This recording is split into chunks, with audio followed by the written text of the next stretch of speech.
Hi guys, and welcome to the Natural Sensory Nooks YouTube channel. I'm here to help and guide and support and travel through the journey of play while you journey with your baby.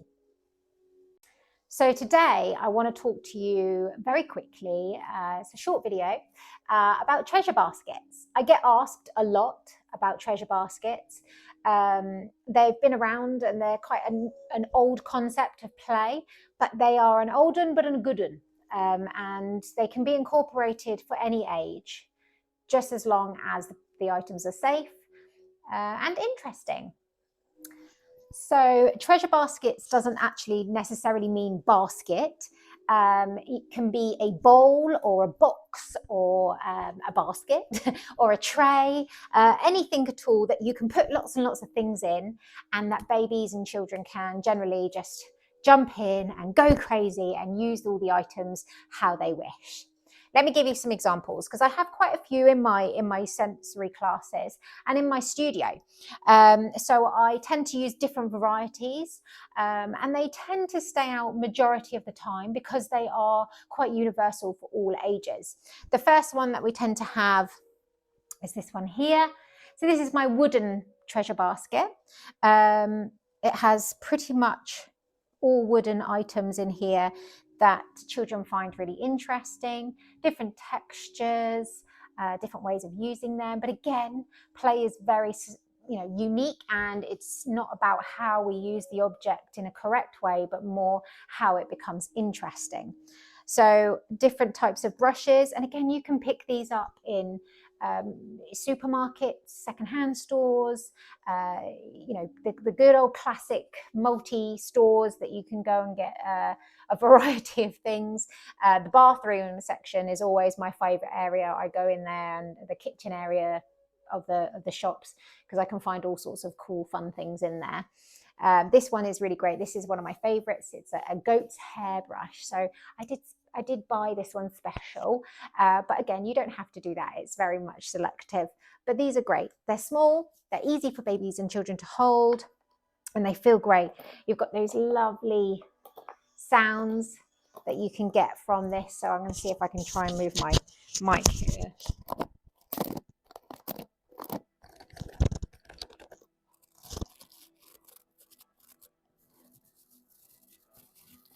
Don't know if you can hear that.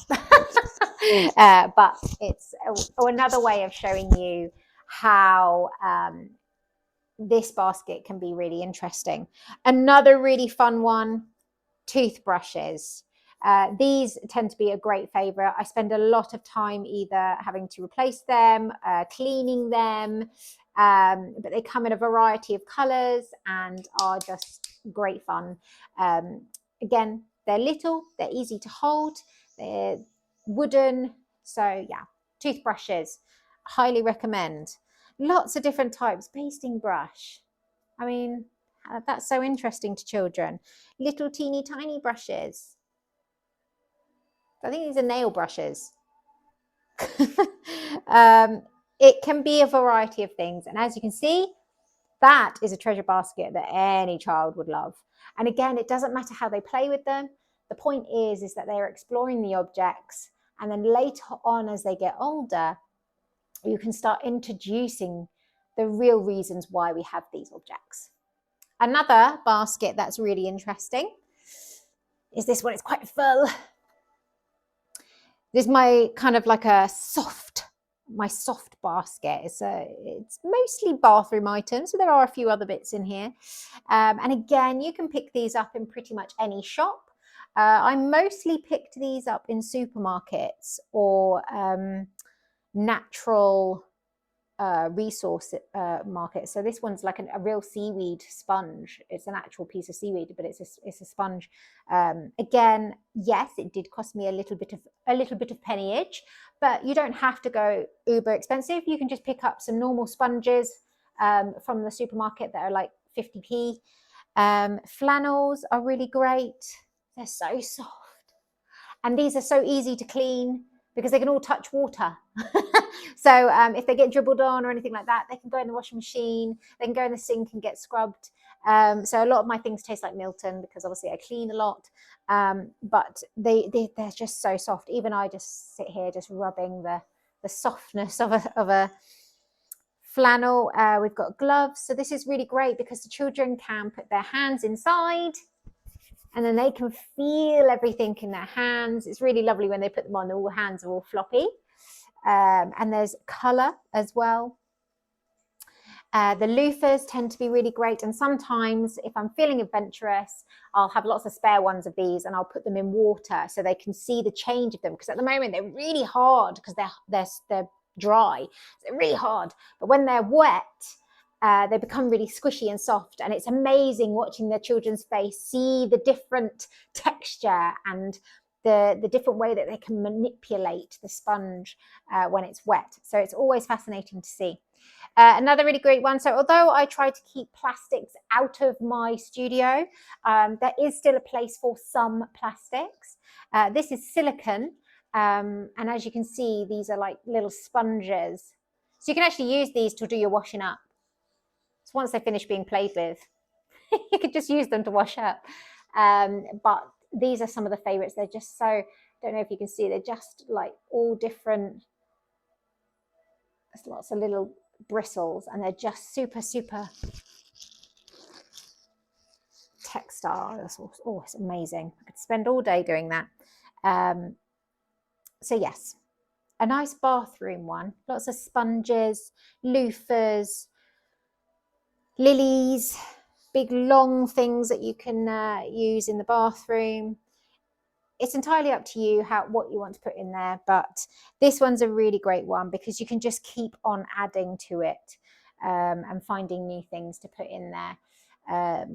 So if you're shopping for a new sponge, pick up another one and build your own little basket. Another really great one, loose parts.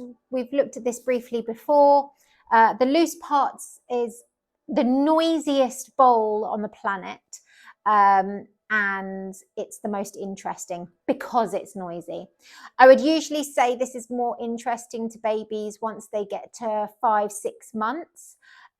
So objects within the basket are interesting to younger babies, but they're not necessarily going to play with them. Once they get to the point where they're starting to grab things, then this sort of thing becomes very interesting. And you can use a variety of things. It doesn't have to be overcomplicated. Jam jar lids are absolutely fantastic and are so interesting to babies. Not only can you get different colors, different sizes, they're easy to clean. They like to chew on them, especially when they're teething because they're cold, but they make lots of noise. Oh, just thrown it. Lots of noise. So it's so interesting for them to play with. Not only that, but we have the good old classic wooden rings. It wouldn't be the Natural Sensory Nook without some wooden stuff.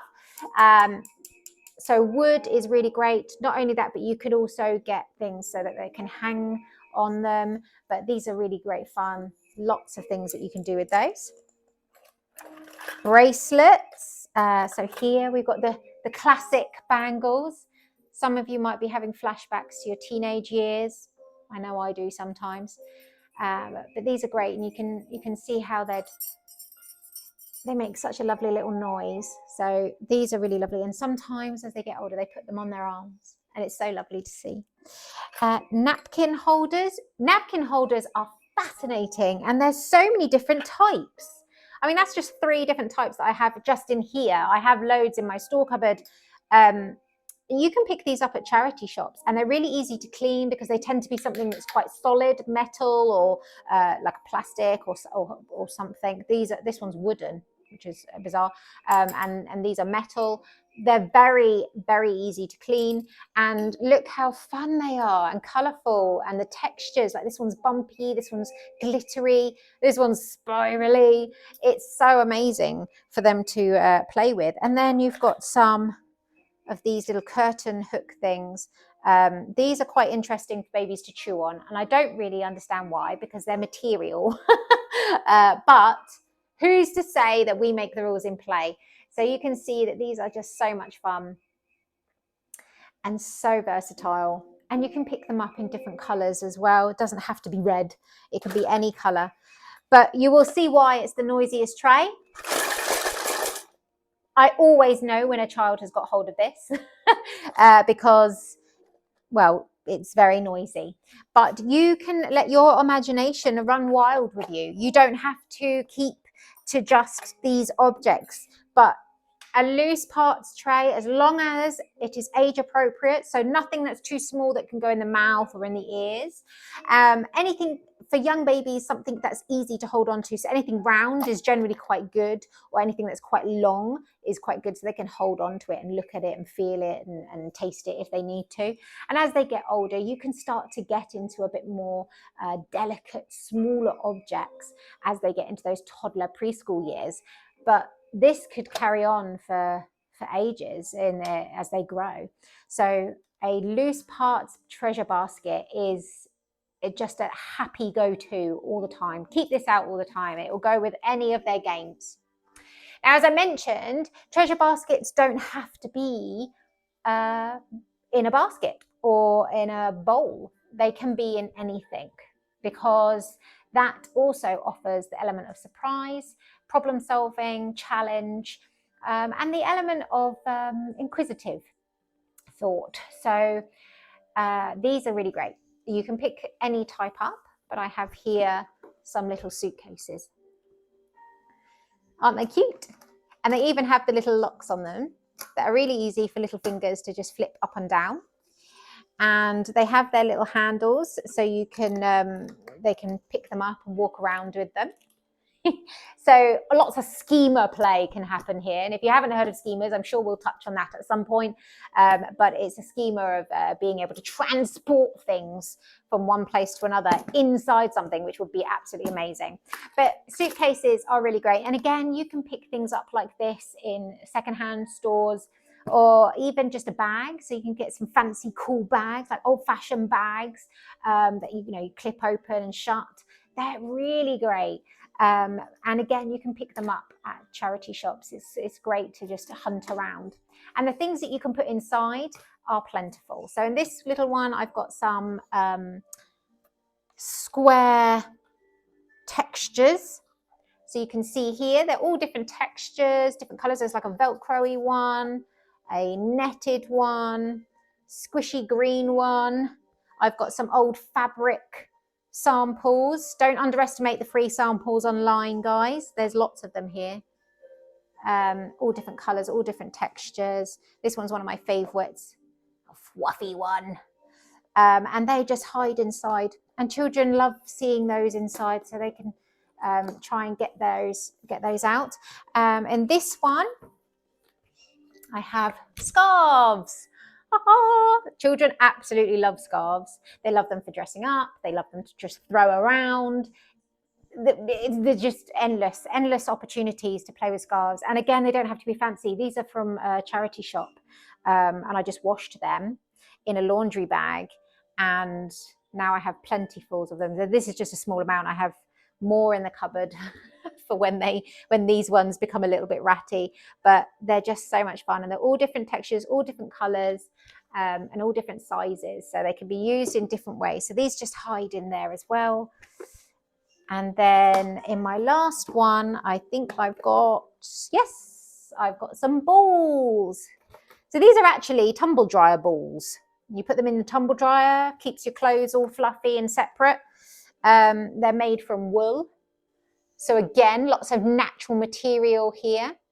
And I just place them in there. They absolutely love them. They think they're hilarious. And they go in there. So that's treasure baskets for you.